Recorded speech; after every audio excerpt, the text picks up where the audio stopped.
Hi, Travis Monson here with Once Upon a Board Game. Today I want to teach you how to play Flower Fields. This is a super fun tile laying game that just came out. It was released at the Essen Game Convention this year. It's lots of fun, it's pretty quick, and it plays up to 4 players. It plays from, there is a solitaire mode, so it goes from 1 to 4 players. But yeah, let me show you how to play.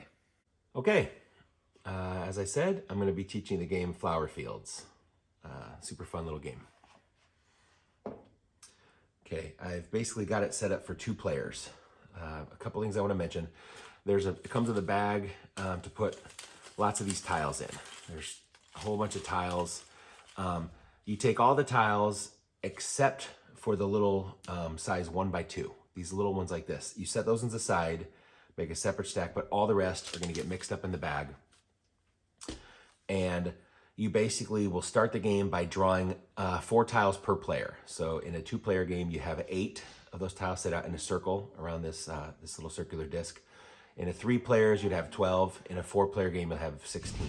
Okay, so you draw the tiles and set them out like that.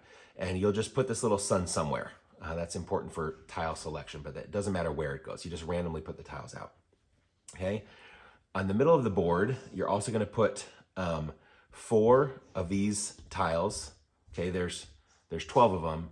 The game is played over 3 rounds, 3 seasons. I don't know why it's a 3-season game instead of a 4-season game.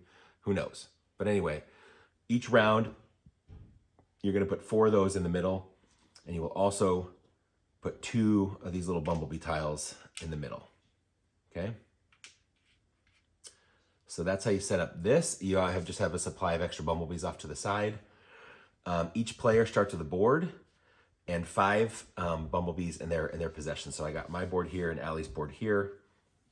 And then you randomly determine the start player. I can't even remember if there's a silly rule of who is the start player.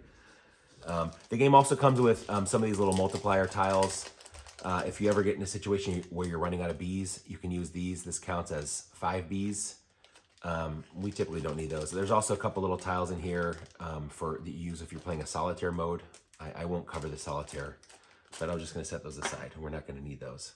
And of course, there's a scorecard for adding up scores at the end of the game. One thing I want to mention with each person, each board is identical, but around the perimeter, if you look, there's 1 little circle, or there's 2 circles, or 3, or 4. Okay? It doesn't matter how you orient your board at the start of the game. You can do it however you want. Like maybe we want to play the side of the board with 4 circles down. That's fine. But the important thing is that every player has to orient their board the same way. So if I say, hey, let's play with the 4 circles down, Allie says, okay. She rotates her board with the 4 circles down. So we all have the board oriented in the same direction. Okay, that's important that everybody has the same starting board. Other than that, I got my starting token. I'm going to go first. I got our starting bees, and we're good to go. Like I said, the game is played over 3 rounds. And at the end of the game, you're going to add up scores, and the highest score wins. So this is a high score wins kind of game. Okay? On your turn, you have 4 options. Okay? I can take a tile from here to add to my grid, or I can pay to take a tile from here to add to my grid, or I can take bumblebees, or I can place bumblebee. Okay, let me explain each of those. Okay, and there's a little reminder on the back of the rule book. If you want to set this aside while you're playing, your options for each turn, you can take 1 tile, take a small tile, or take 2 bees, or place a bee. Right. So this is a little reminder, and then it has a little at the end of the game, how to do the scoring. So that's a good reference when you're playing to have that off to the side. But like I said, okay. So the options: take a tile. Okay, you always go in a clockwise direction from where the sun token is. Okay, so if it's my turn, I say, okay, I could take this tile. And the first tile in front of the sun, you take for free. Okay, so I could take this for free if I want to add to my board. If I would rather take a tile that's later on, I can, but at a cost. I would have to pay a bee to skip over a tile. So if I want to skip over that to take this tile, I would leave a bee there. And if I take this tile, so whatever tile you take, the sun moves to that location. So then the next player would go from there for their selections. If it comes back around to the point, and if there's a bee on the tile that you want to take, you also get to take the bee with it. Okay? So that's something to keep in mind, okay? This early in the game, I don't feel a need to pay, I don't need to pay a B to skip. So I will just go ahead and take the tile that's in front of the sun, okay? Now, when you add tiles to your grid, I'm gonna maybe hold this up to show you the grid, okay? A couple of important things. First of all, your first tile always has to get placed on the bottom of the board, oriented toward you, the player. Again, so like we said, we're playing the 4 circle side is face down. So the first tile has to touch this bottom row. So, you know, I could put it really anywhere along this bottom row, and it can be rotated however I want. Of course, the grid has to line up. I can't put it halfway between lines. I can't have it hanging over the edge. I can't do that kind of thing. But you can cover up anything that's printed. That is allowed, okay? So you can do that. I can cover up the blue tile. I can cover up that little spider web. You know, I can do that kind of thing. Maybe I want to get stuff connected. You know, maybe I want the orange to touch the orange, which would make good sense, and I'll explain why in just a minute here. So maybe I'll do something like that for my first tile. Okay, I'll place it there. I'm gonna leave this on the table now. Okay, so my first tile placement was there. Now it's Allie's turn. Again, she can take the tile that's next for free, or she can take, let's give it a different option. You know, well, we won't do that yet. But if you want to take one of these, if you notice when you take it, you see there's 2 Bs. So in order to take one of these little tiles, you would have to pay 2 Bs to take one, okay? These are really handy later in the game, maybe to kind of fill in some of the gaps that you've placed. So this early on, Allie's not ready to pay 2 of her Bs to take one. So she's gonna say, I'll just take the next tile. So she takes this. Again, it has to start touching the bottom row of her board. So maybe she'll do something like this, okay? It's touching the bottom of her board. She is allowed to cover up things that are printed, so that's totally legal. So maybe she'll do something like that, okay? Again, these are one-sided, so you can rotate them, but you can't invert them, you know, so it's not true Tetris placement, okay? But maybe she'll do something like, yeah, she'll do this, and you'll understand maybe why in a little bit. So Allie put her tile here, then it comes back to me. Now it's my turn, okay? The round, you're gonna go back and forth like this, taking turns until these tiles are taken. So it doesn't matter about, you know, what's on there. That can be taken or not, but what triggers the end of the round, the end of the season, is when these tiles are taken, okay? I wanna show something else. So let's keep going, okay. So my turn, I'll take the next one. Okay, so I've got this tile. Again, an important thing to take note is again, the very first tile you place has to just touch this bottom row. From then on, every tile that you place has to touch another tile on your board, okay? And another tile means another tile. It doesn't mean something that's printed, okay? So doing this is not touching a tile. Yes, it's touching something that's printed, but it's not touching a tile. I would have to actually physically touch a tile that's on my board. And you cannot go corner to corner. You have to touch the side of a tile. You know, so I could do something like that, or this, or any of this kind of stuff. I will do this, which will make sense when I explain how it scores. So I will do that. The tiles are touching, so that's legal. Okay, so that's my turn. Comes to Allie. She says, you know what? I'll do something similar. She will, it has to touch a tile that's printed. So she'll do this because it's touching the tile. It's touching right there. So and she covers up this little spider web, which is a good thing, which I'll explain in the scoring in a second here. Okay, so it's back to me. And now this is an important part that I want to mention. Okay, so I take the next tile. Some of the tiles, you'll notice, have little butterfly areas printed on them, like that, right? There's one here on this blue tile, on this blue tile. None of these other tiles have had it yet. All of the little tiles always have one on it. That's an important thing to note, okay? Whenever you take a tile with a B, you have, basically you can get kind of a double turn, because when you place it, so like if I do something like, oh, let's do, how do I want to put it? Maybe I'll do something like this, okay? So I'm touching a tile. Even if I cover some of that red, that's fine, okay? So the moment you place a tile, if it has a little butterfly space, or a bumblebee, if it has one of those bumblebees, I apologize if I've been saying butterflies. If it has a bumblebee space, if you can pay for it, you can immediately put one on it for free. The moment that you place a tile, you can do it, okay? the cost to place a bumblebee is how many bumblebees are already in that same colored region at the moment you place the tile. So right now, the moment I place the tile, there's no bumblebees there. So I don't have to pay anything extra. I can just play a bumblebee for free. I don't have to pay any extra ones. If I later place the tile like this, okay, the moment that I'm placing it, there's already a bee in that field. So I would have to pay one bee to then be able to play another bee, if that makes sense. Okay? So your cost that you have to pay in addition to the bee that you place is how many were already there before you added your new one. Okay? So the first one, there's none there, so I don't have to pay anything extra. I can just put a bee for free. So that would be my turn. Okay? Maybe it came later in the game and I put this tile down and I currently have no bees. Okay? So I put this tile down, even though there's a little bee symbol, legally I could place a bee, but I'm not physically able because I have no bees. So that would be my turn. Then it would come back to Allie. On a later turn, one of those 4 options, if you remember, one of the options is take. So all I've shown so far is this first option of take a flower tile. I haven't shown any of these other ones yet. Okay? But now I'm going to show this place a bee in your garden. Okay? Well, actually, I'll show the take 2 bees first, because right now on the previous turn I placed this, but I had no bees.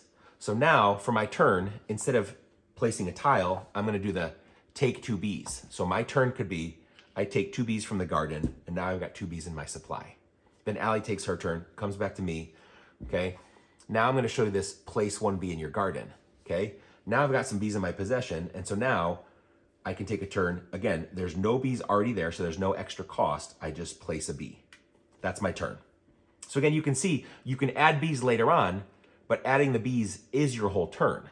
So it's much better if you can plan it appropriately. Like if I have all these bees in my possession, the moment that I first place the tile, if it has a bee spot and if you can afford it, you can also add it for free the moment you place your tile. So that's clearly the better way to go if you can do it. But again, if you can't afford it in that moment, you can always do it as a later option of putting a bee in your garden. So again, we've shown take a flower tile and place it. We've shown how you take 2 bees. Again, if there are no bees there, you can't do it. So initially there's only 2 bees, and then that would be it. But again, this second option of take a small flower tile from the field, if I want to place one of these small ones, maybe later on in the game, I really have that little hole I'm really trying to fill in. To be able to take one of those, I have to play 2 bees first. Okay, and now I can place this. Okay, so like if this were my turn, this is what I would have to do, okay? I would pay 2 bees to take this red tile, and I can put it wherever I want. So it's touching a tile, so it goes there. And now there's a bee on it, so I want to place that for free. You know, that free placement when there's a bee. There's already 1 bee in that red field, so I'd have to pay 1 to the bank, and then I can put the 1 for free.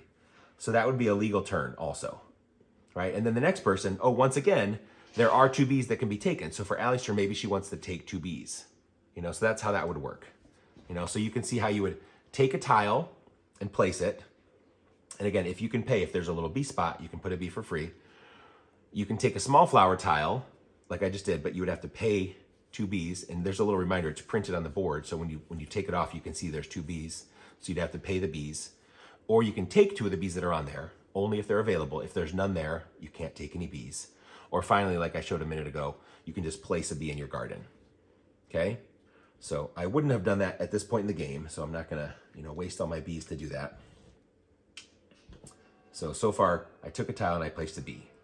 Then it would come, come to Allie. She takes a tile. It has to touch something on her board. So she'll do something like this. All right? Then it comes to me. I could pay to skip this, but I say, you know what? There's a bee on that one. So clearly I want to take that. So I say, I will do this. It's touching a tile and there's a bee on it. There's no bees already there, so I have no cost. I can just put the bee for free. Okay. Then it comes back to Allie. Allie's thinking, okay, the round is about to end. Do I want any of those tiles? Because if I take this, the round ends. Do I really need one of those? Yes or no? And it's something you can kind of weigh if you think it's necessary or not. Maybe at this point in the game, she doesn't feel it's super necessary. So she says, you know what? I would rather just take this. So she'll say, I'll take this. Maybe I'll put it right here. Because again, it's touching a tile that's already placed. And there is a bee there, so she can put a bee. Okay? At this moment, season 1 is over, okay?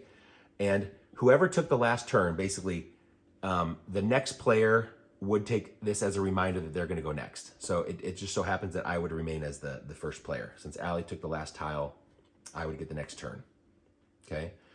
And so now, the way that you would reset for round 2 is any of these tiles that were not used, they all get discarded because there's the exact amount to do it for all 3 seasons. So you will refill, you put the 4 new ones. Any excess bees that were there, they just go back into the supply, and you just make sure that there's just 2 bees, just like that. Then, of course, you're gonna draw 8 new tiles. So you just put a circle of 8 tiles, 1, 2, 3, 4, 5, 6, 7, 8. Okay, so there's 8 tiles. Okay, so we've reset the market board here, or the flower field, I think is what it's called. We've reset all the tiles. And then the final thing that you want to do is you're going to get your income of bees. The way that you determine your income, and I'll hold this just a little closer so you can see. You look first and foremost of all the beehives that are printed on your board. So at the start of the game, there's several beehives that are printed, right? Some of the tiles also have beehives printed on them.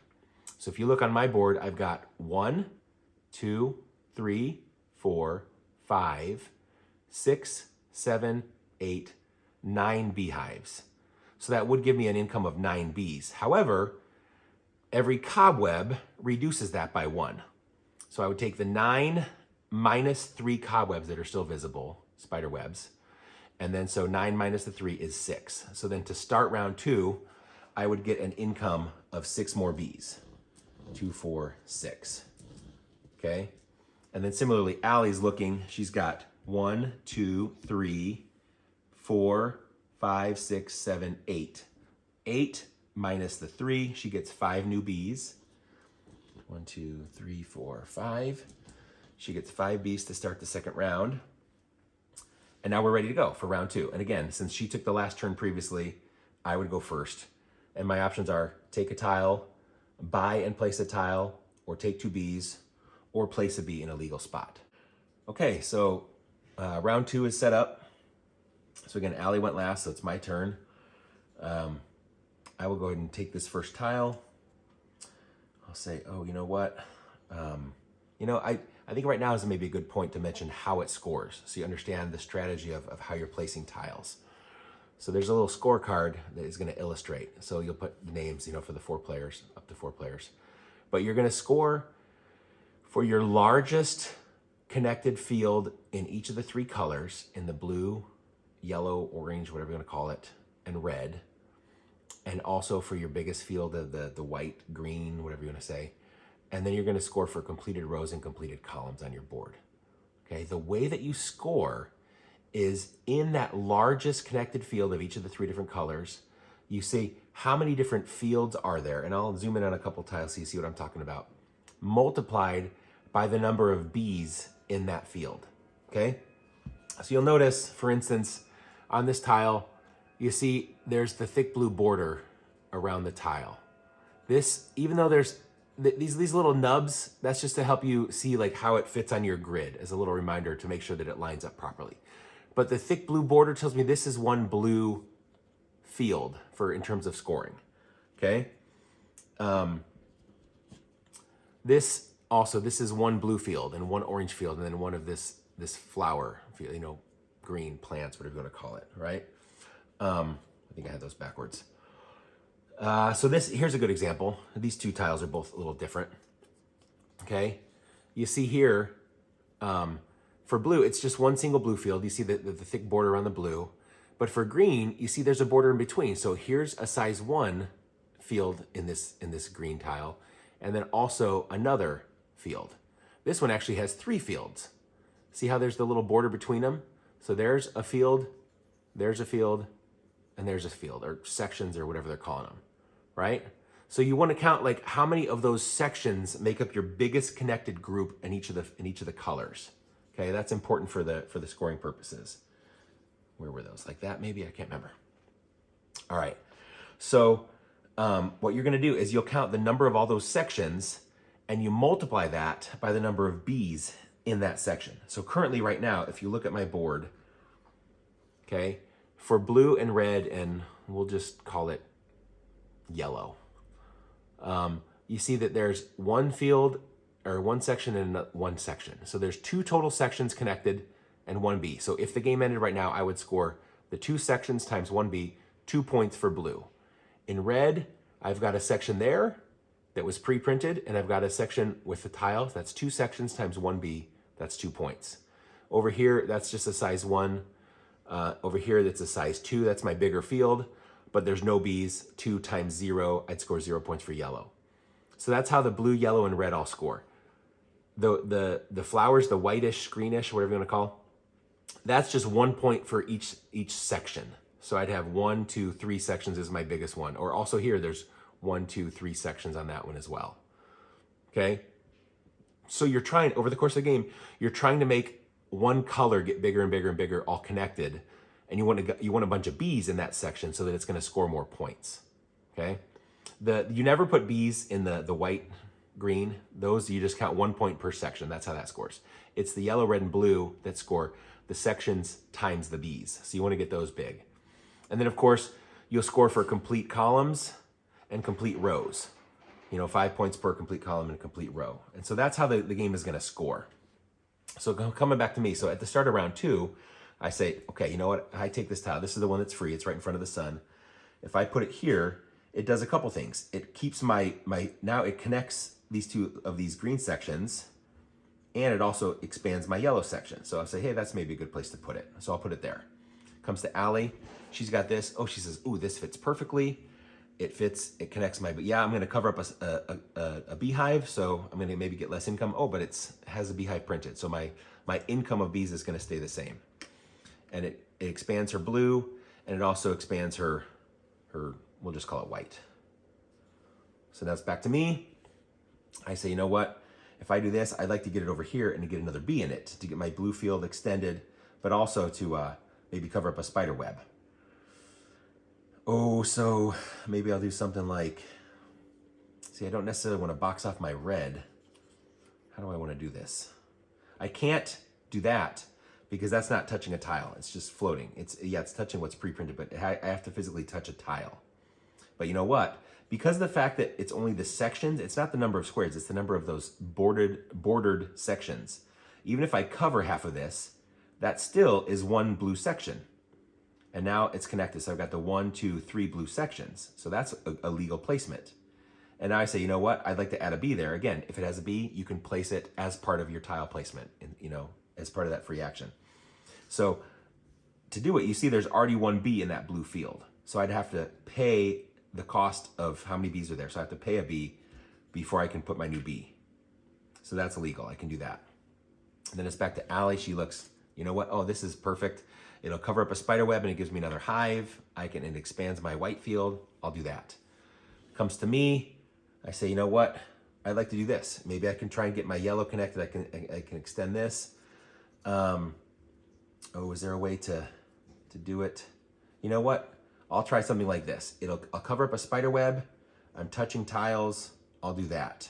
It's not connected yet, but I got a plan for that. Currently, there's no bees there, so I don't have to pay anything extra. I can put a bee with my tile placement. Comes back to Allie. She says, you know what? I'd eventually like to get some colors, but in the meantime, I can at least make use of these tiles. So maybe she'll do, well, she likes to cover up that cobweb, so maybe she'll do that. Right? She's got a nice, or no, actually maybe, because these are technically not connected, because corner doesn't stay connected. So maybe she'll do that. Even though it covers up a beehive, it connects that big white field all together. And then it's coming to me, and I say, you know what? There's only 1 yellow one here. I want to take it before Allie gets it, because if I can put that right there, it would connect my yellow fields, right? So I'll say, I'm going to take this. But again, to do so, I have to pay 2 Bs. And I can put this here. It connects perfectly right there. So now all those yellows are all connected together. And I'd like to put a B there as part of my free placement, but there's already a B in that yellow field. So I first would have to pay 1 B to the bank before I can put my B there. But that's legal. So right now you see there's 1, 2, 3, 4 of those yellow bordered sections. So 4 times 2 Bs, that's currently worth 8 points for me. So that's good. So I'm happy with that placement. Comes back to Allie. She says, well, I like to get some blue. I got a pretty good blue field going. I'd like to get maybe another blue bumblebee in there. She says, I'll take this tile. Maybe I'll put it, see, some of these tiles are weird. You see this blue one? It's like 1.5 spaces. You see those little nubs show you where it lines up on the grid. Let me just pick up that tile so you can see what I'm talking about. See, it has the little nubs. That's where it fits on the grid of your board, but it's a half space, which is really convenient for Allie right now because, oh, I'm bumping everything around here. If she places this tile here, she not only is covering a spider web, and she's also connecting and expanding her green field, but you see, the blue is still touching. The blue is touching the blue. So that extends her blue field, which is great. She's like, oh, that's what I'll do. Thank you. And she'd like to add a B there so that it can be worth more points. There's already 1 B present in that blue area. So she has to pay 1 to the bank, but then she can put a B there as part of her tile placement. Okay. Now it comes back to me and I say, if I take this tile, that's going to end the round. Am I ready for the round to end? Well, I would like to maybe get a red tile to maybe get some more, make my red worth more, and it said maybe ideally I would like to maybe get another little size 2 yellow one that I can put, but there's no more yellow to buy. Maybe in the next round there will be one. So maybe I say, you know what? Maybe just I'm kind of B poor right now. So maybe for my turn, I'm going to take some more Bs just to prep me for the next round. Allie says, you know what? I've got a lot of Bs. Currently I have no red. I'm ready to get maybe a red B, so I'll go ahead and take that. So Allie says she'll take this. She puts it maybe right here. Sure, why not? And then since there's no Bs in that red field, she can put a B on it for free. Okay? Now, once again, she triggered the round. She took the last tile. So I would get to go next at the start of round 3. So I will hold on to this as a reminder that I'm going to go first. And again, the round is over. Everything that was left extra here, these get discarded. We put out the 3 final ones here. We make sure, again, any excess Bs would go away. All that you start with are 2 Bs there. We draw, once again, 8 tiles. 1, 2, 3, 4, 5, 6, 7. Almost did it perfect. And 8. Okay. And then we get our B income. So once again, I've got 1, 2, 3, 4, 5, 6, 7. Minus 1 spiderweb still visible, so I get 6 Bs. So 3 and 3, I get my 6 Bs. Allie's got 1, 2, 3, 4, 5, 6, 7, minus 1. She also gets 6 Bs. 3, 4, 5, 6. So we're ready to start round 3. And again, we're trying to expand. And again, Allie went last, so I'll get to go first this next turn. And we want to try and expand those fields. Again, but now it starts getting more expensive. You know, if I were to try and take a tile like this and put it there, of course, I'd have to pay a bunch of Bs to even get to that tile, but let's say this were available to me. If I wanted to put that there to expand my yellow, to be able to put a B there, I would first have to pay 2 Bs. There's already 2 Bs in that field, so I would have to pay 2 Bs to the bank to put that 3rd B there. Does that make sense?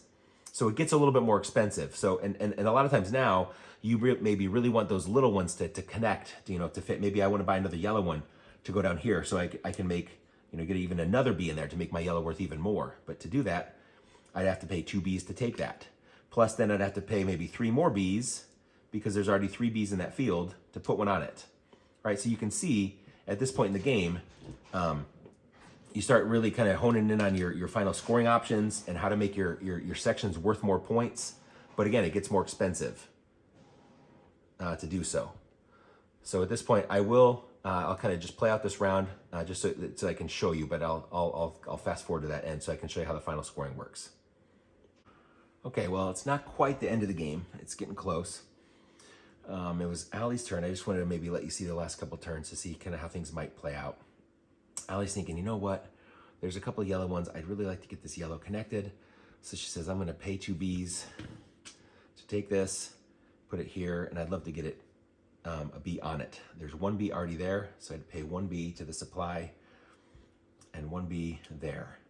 I'm thinking, I also would love to get a yellow one here and play it. And And I'm thinking, because pretty soon the game is going to end. If anybody takes this tile, that's it, game over. So I'm thinking, is Allie going to do it? Like, oh, do I have enough time? And here's one of those little bummers. I'm like, oh, I don't quite have enough bees, because I could take this. I could take it for 2 bees to buy it, and then I put it here. And I would love to put a bee for free on it, but to do so, if you look at this yellow field, there's already 1, 2, 3 bees in it. So I'd have to pay 3 bees to the bank before I could put one in. I'm like, oh, I'm 1 bee short, so I can't do it. So at this point, I'd have to say, that's my turn. At least it makes my yellow section bigger. Then it comes to Allie. Allie's thinking, okay, I've only got 2 bees. There's nothing else I can really do. I'm just gonna go ahead and end it. And so she takes this, which would trigger the end of the game. She'll go ahead and connect it so that her little white field is even bigger. And then I'm thinking, oh, you suck. If I had one more turn, I could have taken some bees, and then I'd be able to, to play them. But c'est la vie, the tiles are gone. That triggers the end of the game. Okay. So again, in the final round, it doesn't matter. Like it's fine. You can cover up a lot of the beehives and all that kind of stuff, because you really don't care about any cobwebs that are still visible, because you don't need income for a 4th season. It's over after 3. So really at the end, you're covering up whatever you need to. And then it would come time to score. So let's just look at how this would score. Okay, so let's see. I got the Travis board and the Allison board. Okay, so for blue, my biggest section of blue is right here. If you look at those borders, I've got 1, 2, 3, and the one that was printed 4. I've got 4 sections times 3 bees. I scored 12 points. Allie's got a big blue section. She's got a blue section here. 1, 2, and you see there's a big border there, so that's actually 2 sections. So 1, 2, 3, 4, 5, 6, 7, 8. 8 times her 2 bees, she gets 16 for blue. Okay, then for yellow, I've got a good yellow section. I've got 1, 2, see there's a border right there, so this is 2 sections. So 1, 2, 3, 4, 5, 6, 7, 8 times 3 bees. So 24. Man, that 4th bee would have been nice. 32 instead of 24. Oh well. Hopefully that's going to be enough.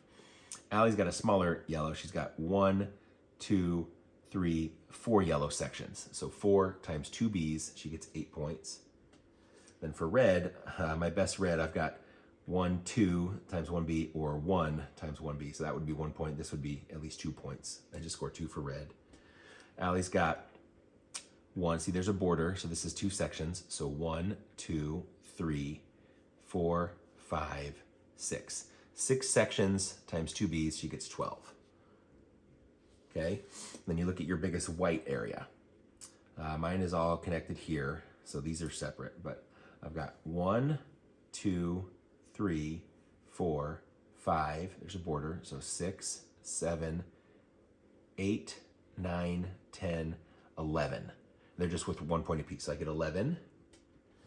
Allie's got 1, 2, 3, 4, 5, 6, 7, 8, 9, 10, 11, 12, 13, 14, 15, 16. So she's got a really good white section. 16. And I've got no completed columns. You see that whole row is empty. So no points there. And I've got, and this is where pre-printed stuff does count for completed rows and columns. Okay, it doesn't count as a tile for adjacency for tile placement, but it does count as fill in for rows and columns, and of course for scoring like we just did. So I've got 1 whole row filled in. Even though there's a beehive printed there, it's still an empty space. So that row is not complete. But I got 1 complete row here, I got a complete row here, and there's a hole, and then there's holes. So I've got 2 complete rows. So I get 5 points per, so I get 10, but I've got the whole top is empty, so I got no columns. So I get 0 for columns and then 10 for my 2 rows. Allie, for columns, this one is full. She's got a hole, hole. So and then holes here. So she just has 1 complete column, so she gets 5 points for her column. And then she's got some holes. So she's got 1 complete row down here. Okay, so she's got 5 points for that. So then we add it up. So 24 and 12 is 36, 38, 38 and 11 is 49, plus 10 is 59, public math. I apologize if I screw up. 8 and 12 is 20. 16 and 16 is 32. So 20 and 32 is 52 plus 10, 62. Oh, Allie won by 3 points. Bummer. And again, the B's are not worth any points, right? So it's nothing to score. So it behooves you to pay to place them, or to pay to get a better tile, to be able to place something better to score more points. But that's how the game works, right? So it's just 3 quick rounds of placing it, and you want to try and get those sections connected with B's. And yeah, then you score rows and columns, and it's super quick. I mean, the games are pretty fast, but it's lots of fun. Once again, this was Flower Fields. Once again, Allie beat me in one of these demo games. Wouldn't happen in real life, though, I'm sure. No, I'm just kidding. Anyway, like I said, this is Flower Fields. As you can see, it's really pretty simple in terms of how it plays. You know, you just want to try and make sure that you get the bigger groups of connected colors with the B's on them to get more points. And it's just played over 3 quick rounds, three seasons. Again, why they didn't make it a 4-season game, I don't know. One of those little quirky things. But it's quick, it's fun. I really enjoy the tiling aspect. It kind of gives you little vibes of Tetris and making the pieces fit. So it's a lot of fun like that. And yeah, and we've really enjoyed it. Hopefully this helps you to learn how to play it if you want to play it yourself as well. So once again, Travis Monson with Once Upon a Board Game. Thanks for watching.